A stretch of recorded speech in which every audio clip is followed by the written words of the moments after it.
আমি তাকে যেহেতু তিনি তার ব্যক্তিগত ফেসবুক থেকে সেটা লিখেছে এবং তাকে আমরা বলেছি যে আপনি একটা রিজয়েন্ডার দেন।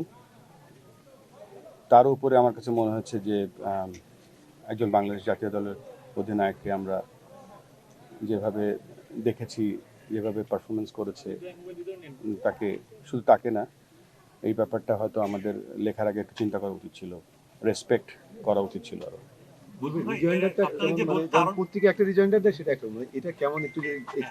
এটা তো তার ব্যক্তিগত ব্যাপার, আমার বলার দরকার বলেছি আর কি। মানে কারণ দর্শনের একটা ইনফর্মাল একটা ফর্মাল, আপনারা কি ফর্মাল চ্যানেলে চেয়েছেন না ইনফর্মালি চেয়েছেন? তিনি নিজেও তো একজন ডিরেক্টর, তো আমরা আমাদের বোর্ড মিটিং আছে 24 তারিখে সম্ভবত, তখন আমরা ব্যাপারটা নিয়ে আরো খোলাখুলি আলোচনা করব। নরমালি তো আমাদের 26 তারিখে ইন্ডিয়া যাওয়ার কথা ছিল যদি সব ঠিক থাকতো ইনশাআল্লাহ। এখন এই মুহূর্তে যদি আমাদের ইন্ডিয়াতে না যাই সেক্ষেত্রে আমাদের কি বিকল্প কোনো প্ল্যানিং আছে কি? এ ব্যাপারে কিছু মন্তব্য করতে পারছি না।